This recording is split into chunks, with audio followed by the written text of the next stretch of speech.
Welcome to the 5th episode of Cartridge Chronicles, the podcast where we dust off the cartridges, blow on them, whether that helped or not, and dive deep into the games that shaped us. I'm Questmaster Prime, and today we're going somewhere truly epic. We're not talking about a side-scrolling adventure or a puzzle game. We're talking about 8 rulers, 8 armies, and a world teetering on the edge of total annihilation. Today we're marching onto the battlefield and talking about Dragon Force for the Sega Saturn, a game released in Japan in 1996, brought to North America by Working Designs that same year, and then largely forgotten. Criminally, tragically forgotten.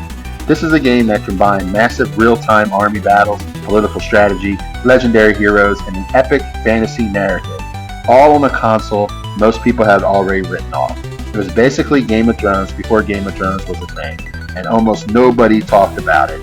So grab your troops, choose your ruler, and march with me as we conquer the continent of Legendra. This is Dragon Force.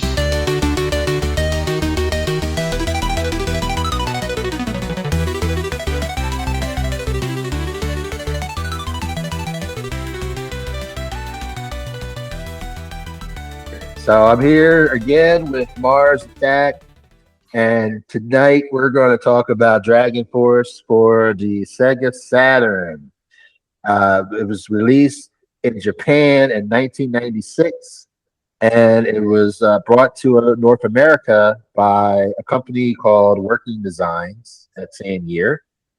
It was interesting. I would give it that. It was interesting. I'll tell you up front, it's not a game. I'm not a strategy I'm not into strategy games. I'll just be honest with you. That's just not my genre. But I thought it was a pretty good game. I thought it was different. It was a different type of game. I wasn't used to a war type a game where you had like kingdoms and things like that. So that was kind of, I know we're getting into first impressions already, but that's kind of what I kind of gathered from that. I guess we could go into first impressions first, just to kind of get a handle of what the game's all about. So tell me your first impressions, and then also tell me like your recent play of the game, if you played it recently. Okay, so I think I got this game. I did get this game. I don't know if you remember what Funko Land. Oh yeah, yep. Yeah, I remember Funko Land.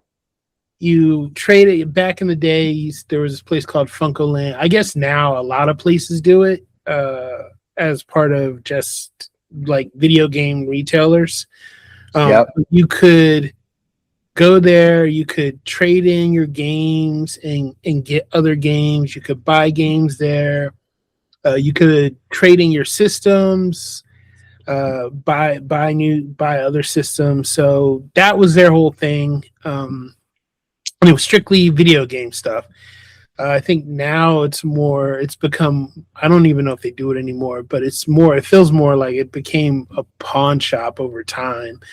Yeah, but Funko Land didn't last long because it's a terrible business model.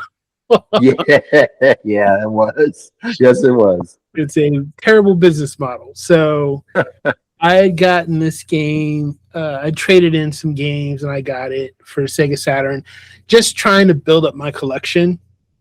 And it was, again, this was at the time where you like I was looking at the case and I was like, this case, the box art looks interesting. So got the game, took it home.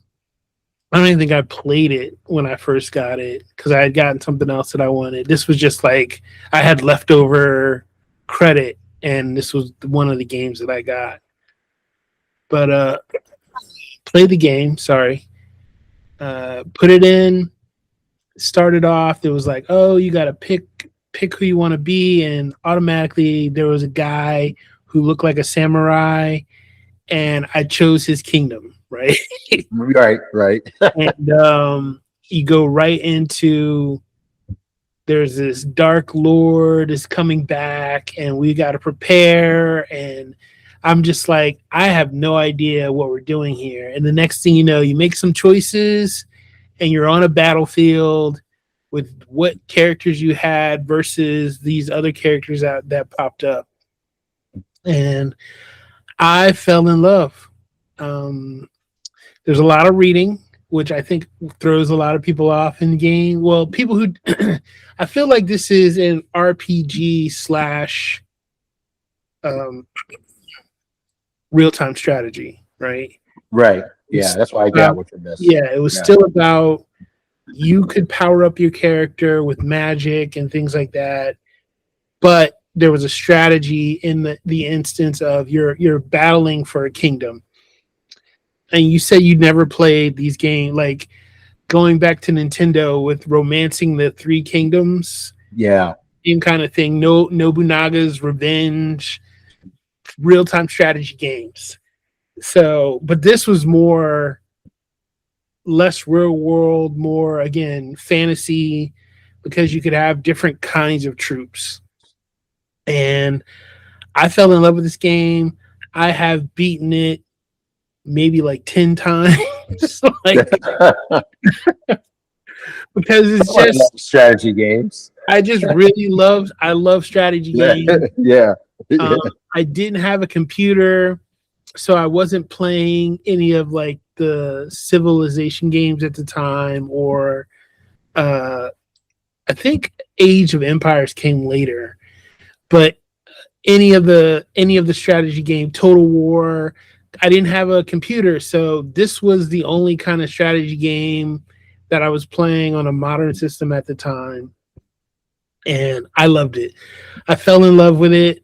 I've played with every of all of the characters, their whole arc, because it's all different stories. They all have different reasons why they're doing what they're doing, and so yeah, I love this game. I loved it. It was a riot, like again trying to there's this one character that keeps coming back, and like as you progress and get powerful, he gets powerful, but you have to keep fighting him, and you're like, oh, I killed him, but he resurrects and comes back all the time. And it was just annoying. Yeah.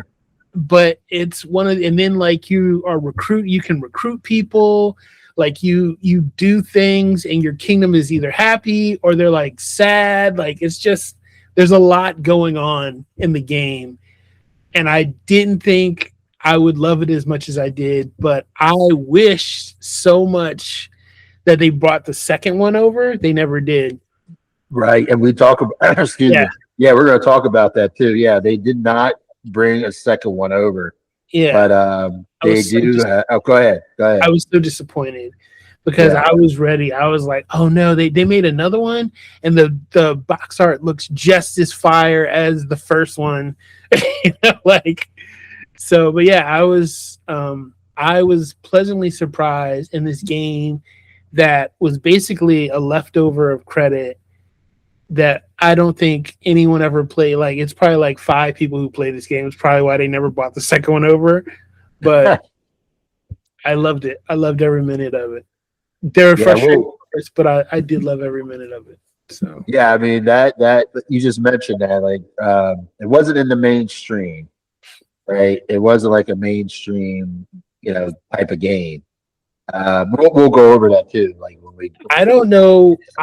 Reception. I don't know of anyone who played the game outside of myself. Like even amongst my friends who were avid game players, they didn't even know what I was talking about when I said Dragon Force. So I'm one of them. I'll be honest with you. I did not know. I never heard of this game until you brought it up. I'm a huge RPG fan. I love RPG. So, but the strategy part, like I just can't get the strategy. I don't know why. I don't know. Maybe I just have the brain for it. I don't know what it is. But when it comes to strategy, I will zone out. There's nothing against people that like yourself that like strategy, right? It's nothing against that. It's just I don't know what it is. Maybe it's just I like I don't know. I can't even explain it. But this like playing this game, like when I played it for the show, I did like the graphics. I did like. I was really impressed that they had 100 soldiers, like all these soldiers on Oh the yeah, screen yeah, simultaneously. I thought yeah. that was amazing. Um, so I thought that was pretty cool, and how they had that on there. And that was Sega Saturn, so the engine could handle it. But still, that's if you played it in the '90s, that probably was pretty impressive to It see. was. It was very Yeah, cool to see. It was very cool to see also the different kinds of warriors, right? yeah, Um, from mages to samurai to knights on horses to just like I guess regular combat uh, soldiers. It was it was cool like to see all of that. It was also cool to see like your army get mowed down if you pick the wrong army to go against someone. Like yeah. how you're like, oh no, like we totally like we did not make it out of that one. Like they killed everybody. Yeah. So, and they had, I mean, that was one of the things. Like part of the strategy was knowing what unit would go best against another one. So yeah, Well, it was kind of like, it was a war. It was real. It's real. We all know war is real, but yeah, it added a little added magic to it, right? yeah, Added like, MP magic powers in this real time strategy. I mean, generals would probably um, do a lot of the strategies in this game, subtract the magic, yeah. right? But Yeah, it's exactly that. It's your yeah, general. you're a general. You have Yeah. it's also set up kind of like it's an RPG. It's a strategy game, Yes. but it's also like for people who play strategy games, think Risk, right? Risk. Yeah. And Yep. the idea that you have blocks of land and you need forces built up enough to hold the land and then also go and conquer, right? Right. So moving or you part of this again the game strategy was you going out and basically recruiting, and then when you conquered somebody they would become a part of your crew. Right. So building up your force that way, mingling them with people that you've conquered again. So you put the best general with the best units or the multiple units where you go.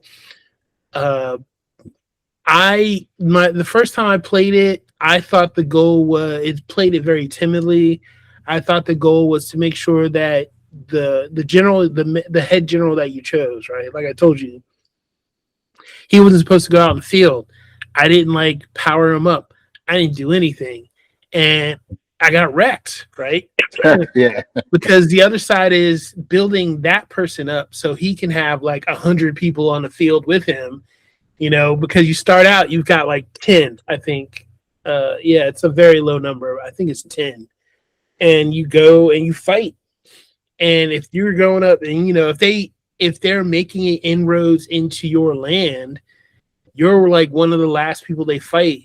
And if you only have 10 people to protect, you're done. And they're bringing 100 soldiers on the field, and also your soldiers need to be powered up too. Like so, it's a lot for people, and I guess that's another reason why you don't hear about it because it was kind of a lot to do and think about at a time where I guess Street Fighter. There were other games that were more popular going around at the time. So Would you say strategy games were popular? Like this came out in the '90s. Would you say that they were popular in the '90s, or would you say they were not?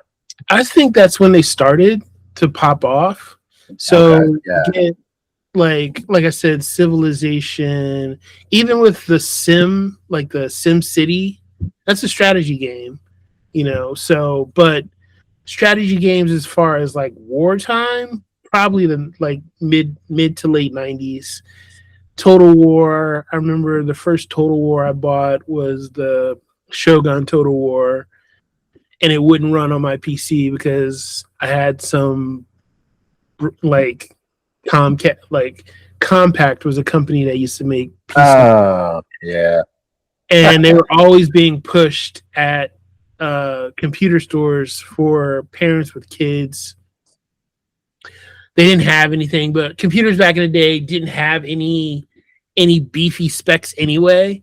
So that's another funny thing. It's like, Yeah. if you Yeah, that's went true. back and looked at a computer that you had, like you'd be like, oh, this could run like my calculator. Like, my phone is better than this.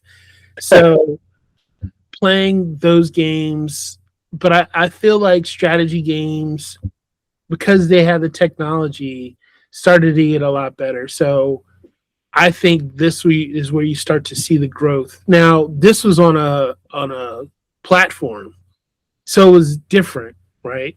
Right. Yep. Nintendo, like I said, had Romancing the Three Kingdoms, Nobunaga's Revenge, but it's still kind of, if you go back and play those games, you're like, what were we even thinking? Like, how is this even working? But it's a lot of diplomacy, chatting, like text reading. But I think that was what I had a hard time with, was the reading. Yeah. So, but you have to know what's going on. You got to know what's going Yeah, on. yeah, I understand it. Yeah. I think that's what gets a lot of people is it's very intensive in the reading. At least to some, like I didn't feel like that, but I feel like Zelda, like the modern day Zeldas, is the same way. Like you got to read, right? Yeah, So yeah, yeah. You have to pay attention. Yeah, I feel like that's a part of any RPG, especially RPGs back in the day, like where before talking or acting was so heavily prevalent in them. I feel like back in the day you had to do a lot of reading. So I felt like this was the same. Yeah, I agree. I mean, there was a lot of reading, but that's not uncommon for RPGs because like right now we've been kind of spoiled with the voice acting. Yeah. But back in the day, like I'm a huge Final Fantasy fan, so going back in the day with Final Fantasy or Dragon Quest, those games they had a lot of dialogue. Even on like the Super Nintendo, Mana, what is it? Mana. Secret of Mana. Oh yeah. Secret of Mana. Like so. And there was a ton of RPG, even on Sega Saturn. Was it Shining Force? You're just like, okay, like yeah, because they have to. I mean, these RPGs they have to give you dialogue because that's the whole point of them. They're trying to guide you to the story. Part, the next world, right? And that was the other thing about this game was the story, right? So as you're doing this, as you're going through and conquering, there's a story unfolding, right? Because like anything, you pick up a game, you start it, and they're telling you like, you pick your general, and you're basically telling the backstory of this general, why you're here right now. But as you're going through the game, there's something amiss, right? Something is going on, and this is where the dragon comes into play, the Dragon Force. But it's getting that story to unfold through all the text, like reading and stuff like that. So it's just a part of that. I'm glad you brought up the story because I did some research on that too, and of course they talk about it in the game when you start. Right. But it's very similar to, I wouldn't say extremely similar, but we talked about. My goodness, I'm forgetting. We talked about a game last time, and I guess of course I'm drawing a blank on what we talked about. I'm getting old. Is it ActRaiser? ActRaiser, thank you. Yeah, we talked about ActRaiser. So the story was interesting. I did like the story, but it was very similar to that because there's no villains, right? Everybody has right. They're ancient. They're all heroes, and they all have their own goals. Yep. So they each have their goals for their kingdoms, and they're all going against this dark god and his name is I'm gonna butcher this. Druk or Madruk, Yeah. and they sealed him away. And I was like, this is similar to Actraiser, similar to the last thing we were talking about, the last game we were talking about. Similar story. They sealed him away. Um, and then these kingdoms are fighting. Yeah. Now, of course, correct me if I'm wrong, but this is what I kind of got from it. Mm-hmm. Like they're fighting, and they they're all trying to. I guess the whole thing was they're warring. They're warring and amongst themselves, but they need to be united to defeat this evil dark god. It's a very, it's a very, I think, classically Japanese kind of way. Yeah. Where you have to fight to unite the kingdoms to be able to take over a bigger evil, right? Yes. It's romancing the kingdoms, and the Nobunaga. It's that same kind of story, except in fantasy. It's similar. Very similar. But even in the game, like you realize, like one of the kingdoms is working with this dark evil, right? Right. So everyone else is trying, even though they're trying to hold their own. You have to basically conquer them to bring about this, peace. I forget what the name of the land is. I think it's like Estona or something like that.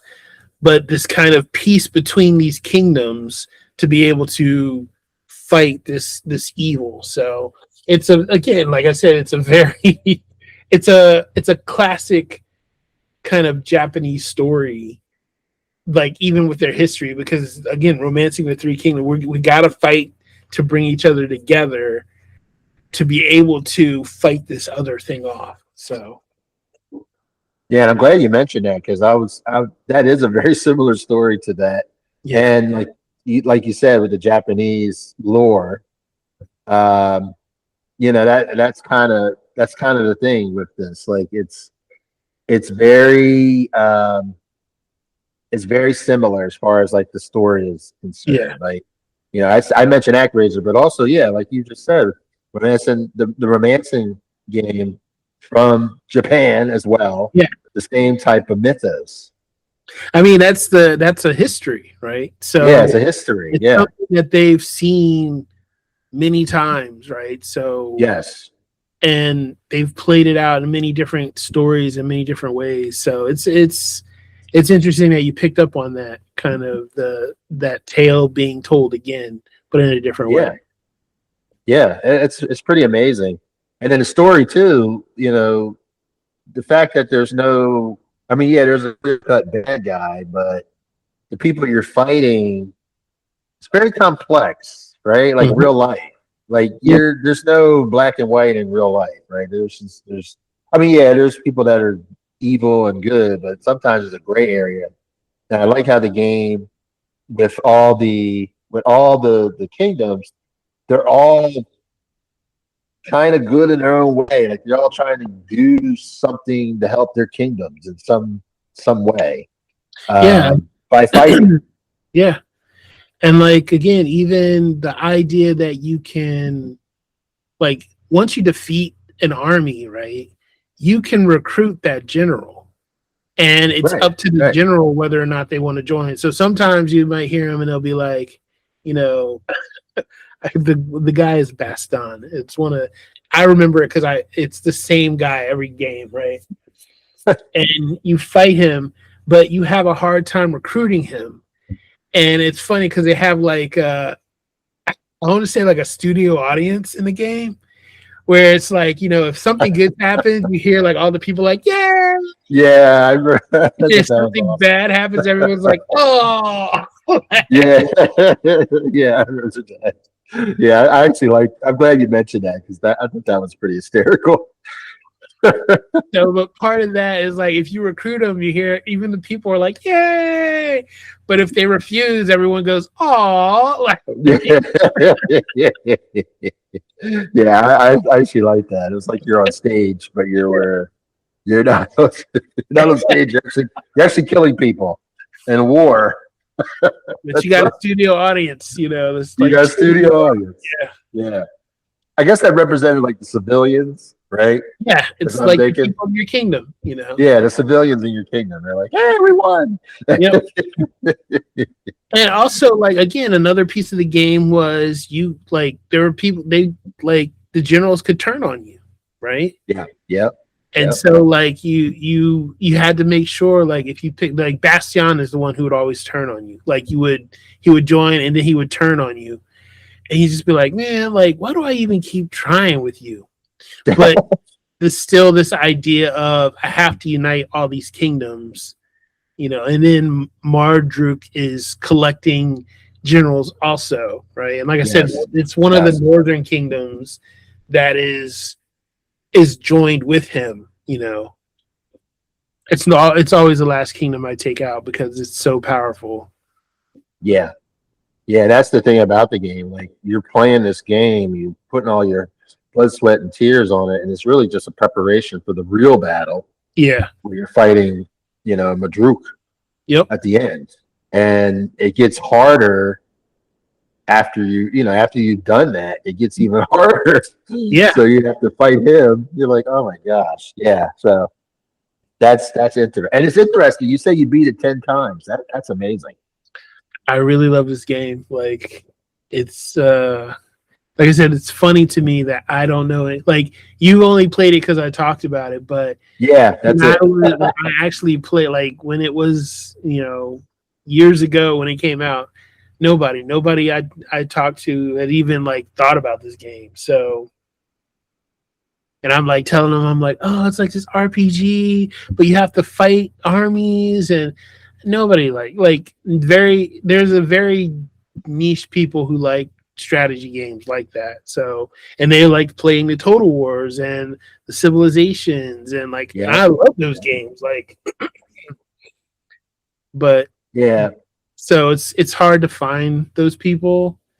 Yeah, I remember it was a few years ago at a job, and I was talking with a guy. We had both just started at the same time, and he was talking about how he loves, like, the real-time strategy games, and I was like, oh, like Civilization. He was like, no. He was like, I like Total War. Like, and I was like, I mean, I've played a bunch of those, but that was his thing, was just Total War. All the different Total Wars, that he was it. I was like, I just prefer Civilization over Total War. Total War is very more granular. Like, you are directing formations on a battlefield, whereas Civilization, I'm just putting chess pieces basically where I want them to go. So, and that's really the difference, right? Some people like that granular access, right? Other people like the chess pieces. I feel like, well, it didn't really give you granular, but this was really different in the way, and of anything I'd ever seen at the time. Again, you could pick your generals, build them up, build up the different kinds of troops they could use, and then once you got down, once you figured out, like, okay, these troops are best against those troops. I'm going to bring the dragons in, or I'm going to bring the mages in to take care of the dragons. Like, so it was just kind of this ongoing process in your head of, how do I defeat these armies? And then, like, how do I make sure I protect the lands? Because as I'm conquering, other nations are also conquering, right? Right. Yeah, that's true. So I have to make sure that we're strong enough to maintain our borders while I'm off doing battles somewhere else. So I just really like that element, It's interesting. Like, this game came out for the Sega Saturn. Mm-hmm. Sega Saturn was known a lot for its fighting games and things like that. So it's interesting that this came out, around the time, because I know they were competing with PlayStation at the time. Yeah. So this came out for Sega Saturn, and like I said, it was a very beautiful game. I really thought it was the graphics were amazing for this game. But of course, I'm not the audience, right? The audience is for people like yourself or anybody that's in the strategy type of games. Like I'll be honest, and this might be unpopular to even the people listening, is I never really was into Civilization. I was into Sim City, but I wasn't really into Civilization. I was more into the sim games, yes, when it came to strategy. Hmm. But I just couldn't get into it. But doesn't mean it was a bad game. It's probably one of the best games out there as far as like strategy is concerned. But it's just interesting to me that this came out. It was on the Sega Saturn, which was mostly known for fighting games. I think But that's go yeah. ahead. Even commenting on what you just said, like, but I think that's the beauty of strategy games. Yep.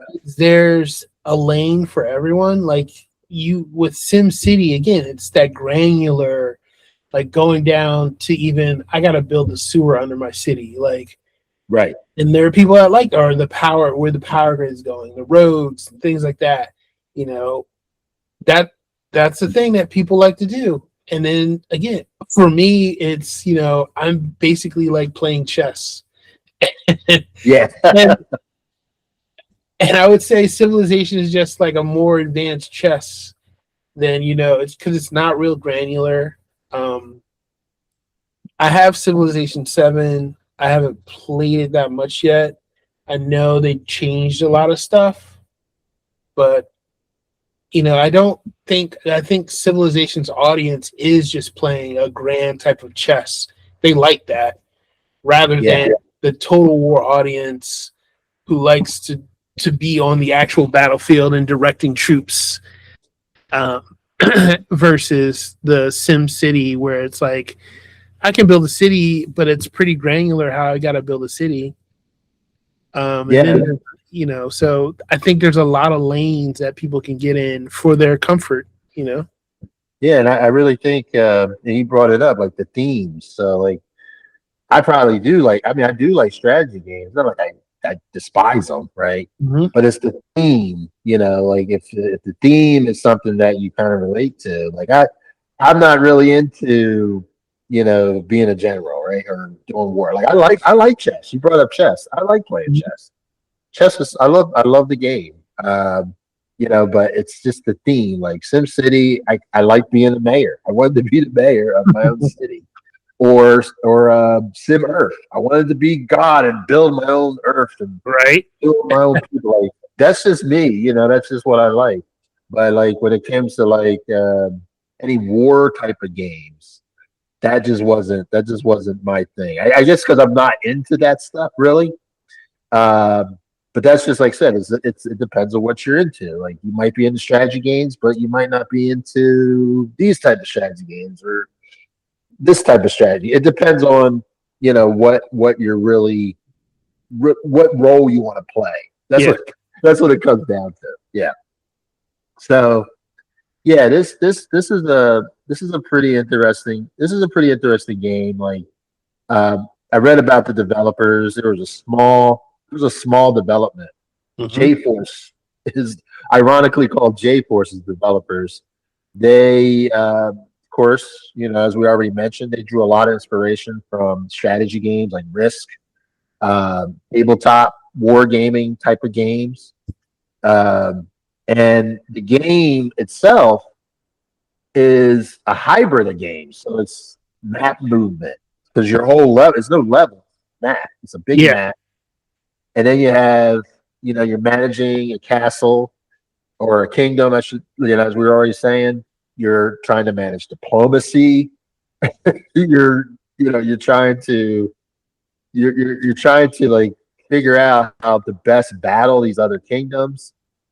So even though It's, we're saying it's a strategy game, it's hard to fit it into one genre because there's so many things in the game. it's There's kind so of much like even now, like impact. But what yeah, is it? Like the NBA 2K or the NFL 2K, like they have like yeah, you could be in the front office also, so you don't just have to play football, but you can manage yeah, the team from like the front office, like in recruiting, talent and building your organization. Like so, Right. um, which is interesting. I think a friend of mine was telling me about that, and I was like, I think I would be interested in that rather than because I don't play sports games like that, but that would be an element that I would be interested in. Kind of like Aerobiz, where you're like, I'm building an airport, and I'm, Yeah. I got to make sure my airport company has like, good going global. So again, another strategy game. Um, Yeah. Yeah. You mentioned Aerobiz. I love that game because I like being a CEO of my own yeah, company. I like that. I think that's great. That's just so.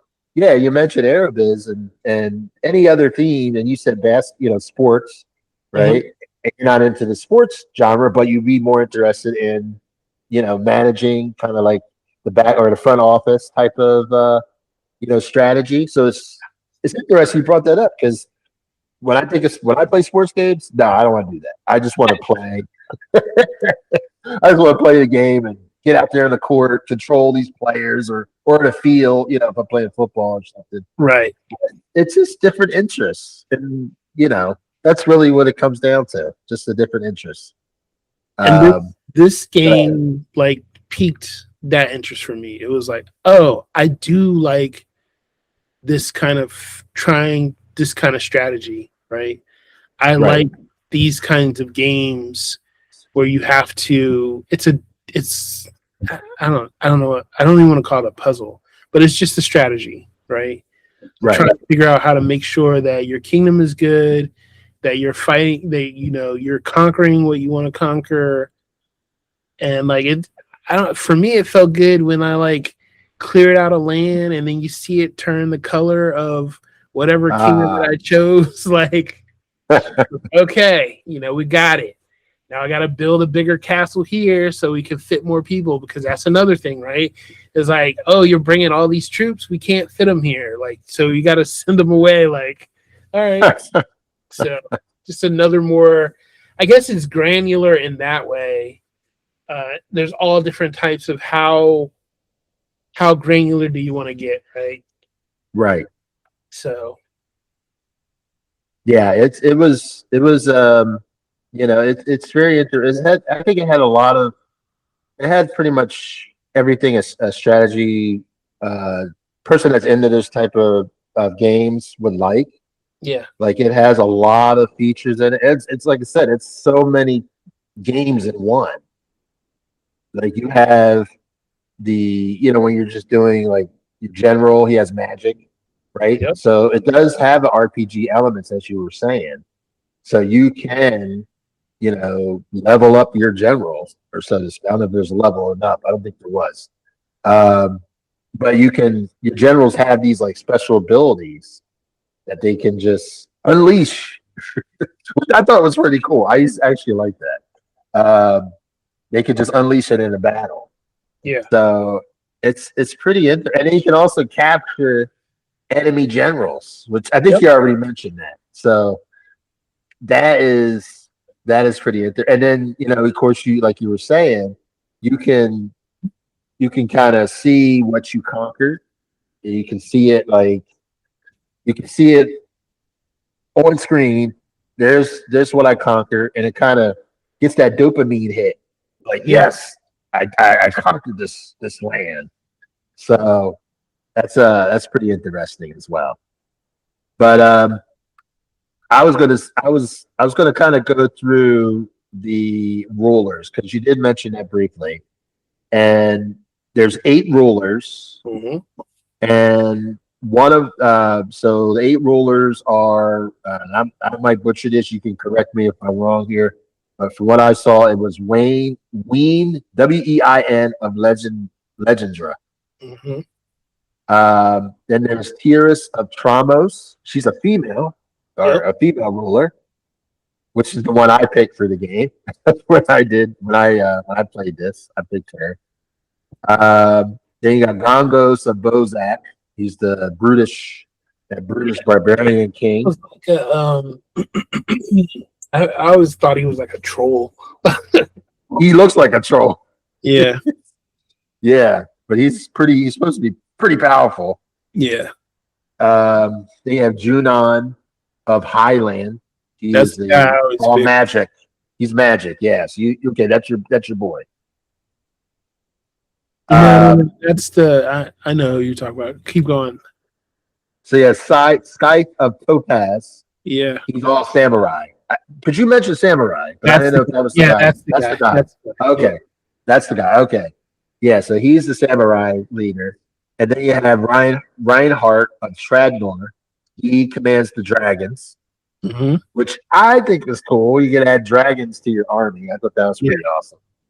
And then Mikkel of Accord and Hayward of Pale Moon, and these two, they have their own kind of strategic identity. Yeah. But the ones that really stood out for me was Tiras, the female ruler, which I picked. I liked her. She just stood out, I guess, because she's the only female ruler. So I was like, I'll just go with her because she's a female. She has a kingdom, and she seems to be outmatched by all these male kings. So kind of, I like that underdog type of thing. Even though she might have been an underdog, she might have been one of the most powerful ones, but she's the one I picked because of that. Yeah. And then of course you have the boss at the end, and like I said before, this is just all prep. Yep. For him, you know. Yep. So that is pretty interesting, and it's just a map. The map is the entire level. Like you have this map, you pick a ruler, you go at it. I really wish they would have bought part 2 to America. Well, I'll tell you, in the West, it didn't do well in the West. I mean, I know. That's why. I know. The people in the West, the people in Japan loved it, but the people in the West, it just, I guess, said it was Japanese mythos, and didn't really. People in the West probably couldn't relate to it. I just don't think like no commercial, because the thing is like there was no commercials. You're right. Yeah, there's got to be commercials. There's got to be advertisements. I don't think I ever saw anything. Like I said, I just saw box art and I was like, all right, this is cool. This looks cool. And I don't see anything else I want here. Well, that's not true. I saw things that I wanted, but I probably couldn't get them because of the credit, how much credit I had, right? Yeah. But yeah, like I just feel like for things over here, there just has to be a steady advertisement campaign for it to take off, for people to hear about it outside of you already having an IP that's established. Like I guess I'll use Mega Man, right? Mega Man 1 and 2, you hear about, but 3, 4, 5, 6, 7, which are on the same system for Nintendo. Yeah. I don't think it was like a heavy advertisement. It was just like, oh, you like Mega Man, so here's the next one. I don't think I ever saw a Mega Man commercial. Now I think about it. The first one and the second one, but the ones after it, it was just like maybe like a little page in a magazine.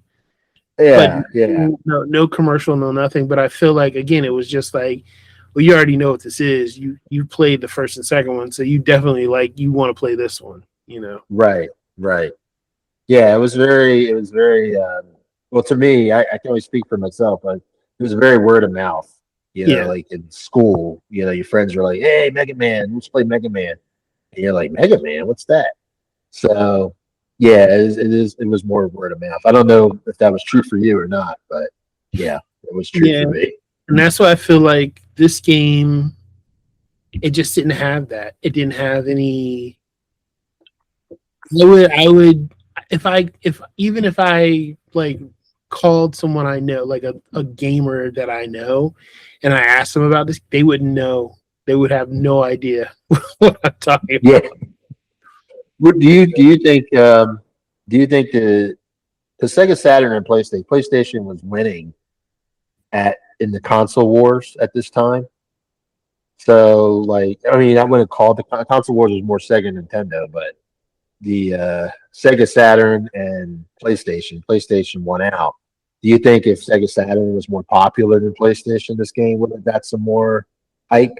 No, I think the one of the things with the console wars, and I just with even with the PlayStation, right? So Sega Saturn is competing with the PlayStation. It's a lower system, but then the Dreamcast is right behind it, which is actually a more powerful system than the PlayStation, right? Yeah, yeah, So I think they just hedged their bet that they were coming out with something else.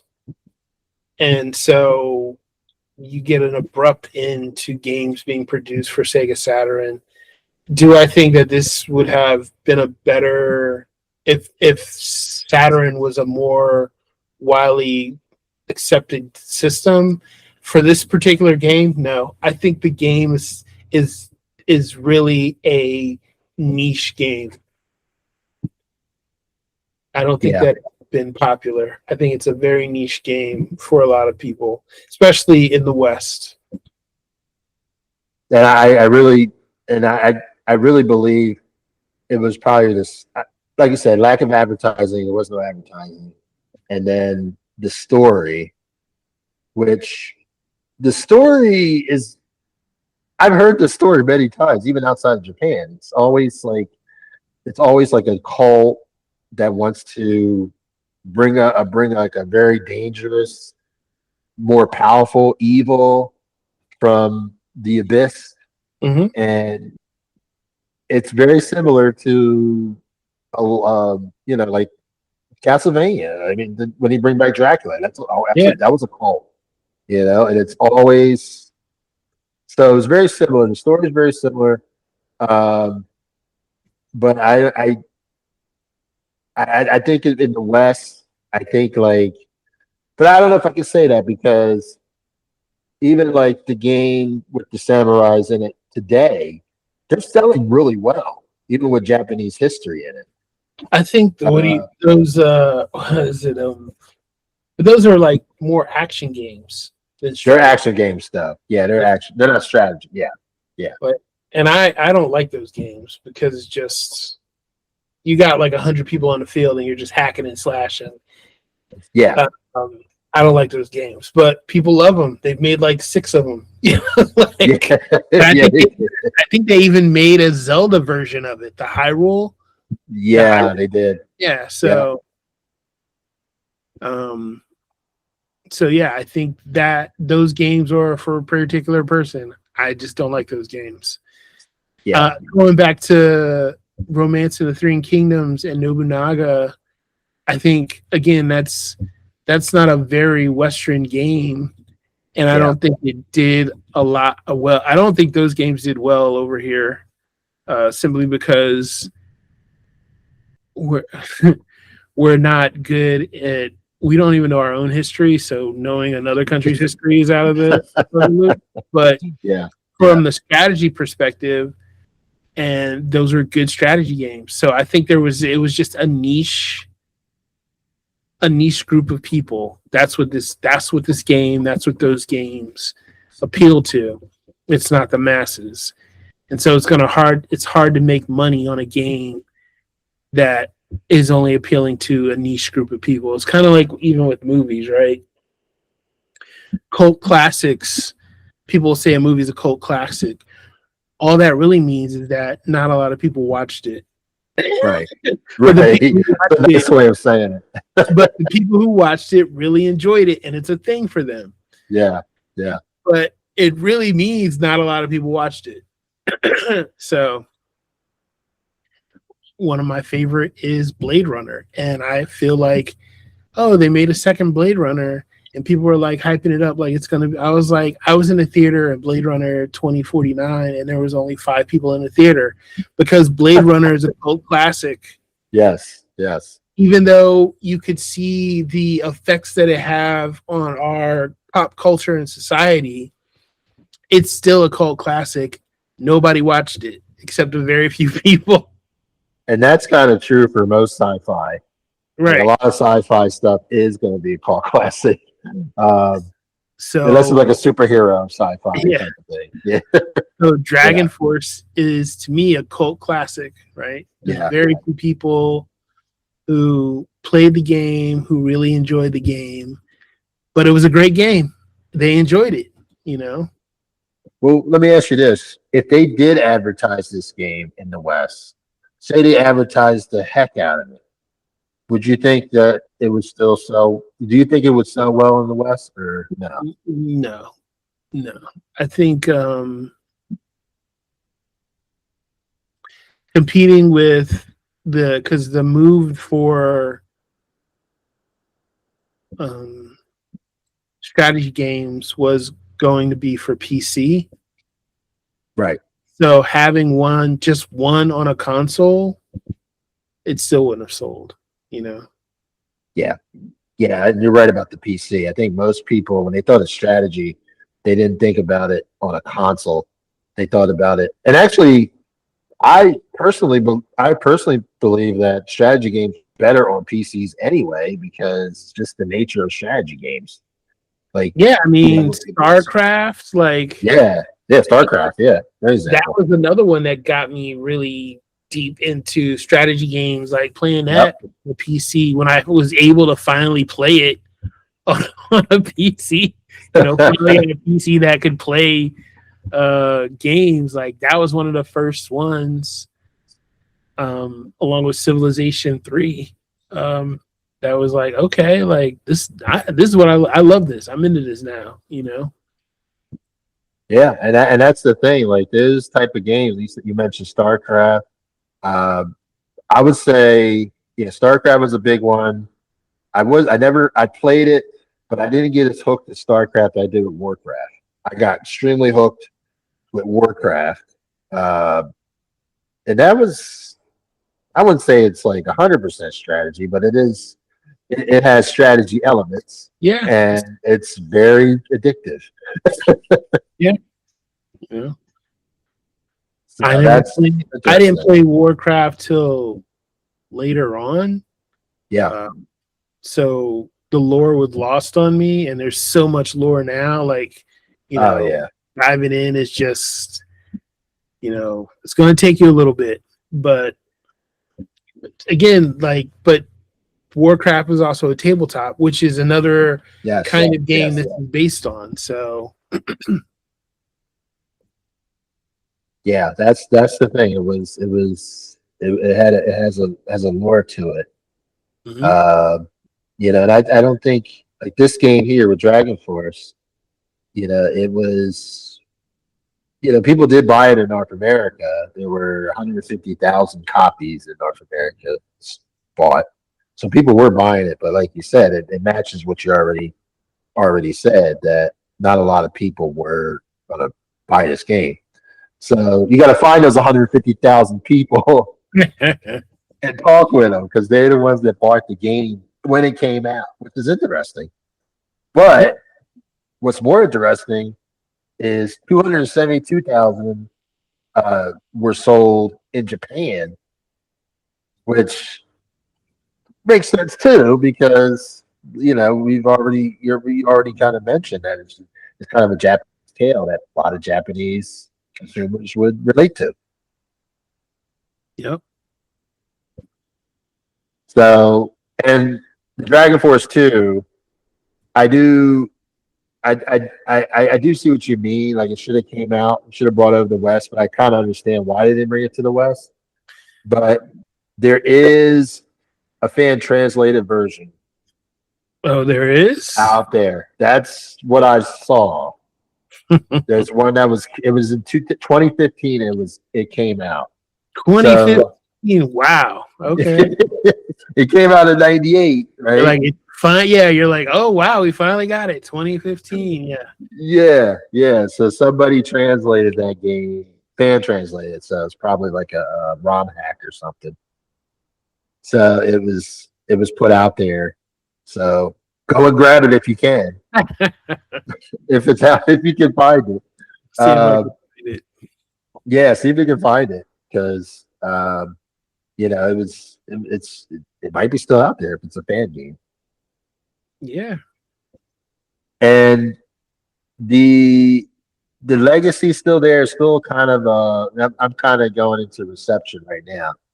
But it's kind of it's a cult classic, like you just said. It's one of those games that people in the retro space they still kind of go to from time to time. They don't talk a lot about it, right?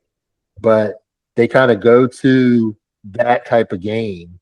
That type of game. They go to that game, and they also put it in the field of like hidden gem. It's like a hidden gem. It's one of those games that you don't know is out there, but when you find it, you're like, oh, this is an awesome game. Why is nobody talking about it? I will always suggest this game. Like, you know, talk about my top games for Sega Saturn, right? Right. Guardian Heroes, Dragon Force, Street Fighter Alpha 2. Oh, yes. X-Men versus Street Fighter. And well, I mean, I can just keep naming stuff, but Dragon Force is in the top of the list, you know. Yeah. Something that I will always tell people, like, yeah, you should play that game. Now, I will ask, I was like, do you like strategy, like real-time strategy or anything? If they say no, I won't suggest it. Right. But I think it's a game that people should play. If they definitely like real-time strategy, they should play it. Yeah. I think people that like StarCraft would probably like this game. Yeah. Yep. Because I mean, it has the same type of elements. So I think they would like, and they might have already played this type. They might already played this game. So well, maybe. Like I said, it's just it's hard. I don't know anyone who's played this game outside of me. Well, I'll tell you. Go ahead. What'd you say? And now you. So yeah, now me. Yeah. Yeah, because it's really hard. I had a hard time finding this game, to be honest with you. I was getting ready to call you and say, can you give me this game so I can play it? Because I couldn't every time I looked for the game, I couldn't find it anywhere. Wow. Yeah, and it makes sense because like no one's gonna be like, well, why am I gonna take up my storage with that? So yeah, it's only like if you have the CD, and then if you're lucky, you find a copy of it somewhere. I still have my CD. I have all my game CDs for the Sega Saturn. That was my baby. Like, my Sega Saturn is one of my favorite systems. You still have the CD version of it of Dragon Force? Yep. It might be worth some money. It's not going anywhere. It's my baby. Like, well, I know that. I do. I mean, it might be, like the collectors. Well, it's one of those rare type of games. It's one of those games where it's like nobody cares about. So yeah, that's true. Yeah, if it's not, nobody's talking about it, then probably no one's like, oh my gosh, I wish I could play Dragon Force right now. Like, nobody's doing that. Yeah, it's interesting because there's no demand for a remaster, right? Yeah, that's the other thing. I was like, I really would love to see this game redone. It was redone. It was redone on the PlayStation 2 in 2005, but it was only in Japan. Of course. Japanese got that. So, yeah, nothing in the West. But it was like on another, it was like a mixture of games. Sega Ages 2500 series. They always get the great stuff over there. Yeah. Yeah. So it's kind of a tragedy for a fan like you who's on the West that wants to have this game, wants to see, you have the game, so you're fine. But, you want to see the second game. You want to see the sequel, but you can't get the sequel. Yeah. So on that note, we're on the final thoughts. Mm-hmm. Now, don't hurt me too much. All right. I'm going to give my rating and then I'll give you a rating. Yeah. And this is a fair rating for me. Like, this is, like I said, I'm not into war type of strategy games. Mm-hmm. And like I said, I love Final Fantasy. Like I love that series, but I wasn't a Final Fantasy Tactics. That's one of the few Final Fantasy games I didn't play. See, that's the first Final Fantasy I played. Because my friend said, you'd like Final Fantasy Tactics, and he was correct. I did like that game. So Yeah, that's your type of game, exactly. Yeah. So I gave it. I wasn't too harsh because I did like the graphics. I did like the lore of it. I did like that. I did like how different it was, but I still gave it a. I gave it a 5 out of 10, and that is only because I'm not into those type of games. I was trying to be as fair as possible. I mean, I get it. I'm not mad at that, Yeah. Like my thing was like just at least play it, That was Yeah. fun, Yeah, I played it. I like the graphics, but yeah, it's it's a different, it's a genre, or it's a, I should say theme. I shouldn't say the whole genre. I don't want to like talk down on a whole genre because that's not fair to the genre, because I do like some games in that genre. But what about you? I know yours is going to be pretty high, your rating. Yeah, I mean, and your final thoughts. Game that I played, like I said, I beat it 10 times. I'm going to give it a 9, only because they didn't bring out the second one. Oh, you're close to perfection. Yeah. Okay. Oh, wow. Okay. It was, again, one of those games. It's like sealed in my brain as part of my youth, right? I was a kid, teenager at the time when it came out. So this was one of those defining games for me. Yeah, and that's why I appreciate it. It's a defining game. Nice. Okay. That's your highest rating on the show so far. That's pretty good. Nice. All right. Well, that is, unless you have something else you want to talk about with Dragon Force. If you can find it, if you love real-time strategy, if you love RPG, if you love, I guess, fantasy and magic, play it, give it a shot. It's just one of those games that like I said, I think about it often because it was a game that I played a lot, and I think every one of us has that game where we just play it over and over and over again. Yes. And this was my game. So nice. All right, that sounds good, man. I appreciate it. I did appreciate playing this game. I'm always open-minded with new games, so I thought it was interesting. It was something different. But yeah, this game. I would say it kind of opened my eyes to a different genre I don't usually play. So that's how I'll put it at the end. I'm glad you like I said, I'm glad you played it, and I'm glad you just had the experience of what it's going to be like. So I appreciate it, and just to have somebody like I could say like that's actually played it outside of myself. It's just nice. Somebody to talk to. About it. Yeah. So. That's cool, man. All right. Well, I appreciate you. So we'll have another exciting game again for next show. Yep. Maybe it's again, we talked about this before, it could be a dud.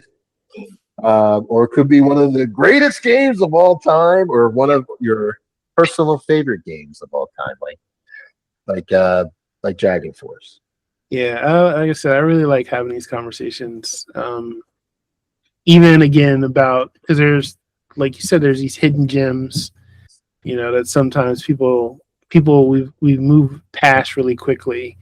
This is to me one of those hidden gems, but I think it's a cult classic. So yeah, definitely. How many people played it, but it's definitely everyone who likes it really likes it. So. And I just looked up to see if there was a Reddit on it, and apparently it's a bunch of people just asking, has anyone played this? They're almost like they had a fever dream of did I make this game up in my head? Like, It's like the Mendelian effect. Is this exactly. game actually real? So, Nice. All right, man. Well, I appreciate it. And until next time, man, I will see you again for another exciting episode of talking about these old school retro video games. yeah, I love it. Thanks for having me. I'm sure that this was a great game for those who like these types of games. But for me, I have to admit that I've never really been into the war type strategy game that Dragon Force is. That being said, I still stay with my original rating and would give Dragon Force a fair 5 out of 10. Thank you again for joining us in Cartridge Chronicles. Keep your controllers ready and your adventures endless. We'll catch you in the next episode. Until then, don't stop gaming.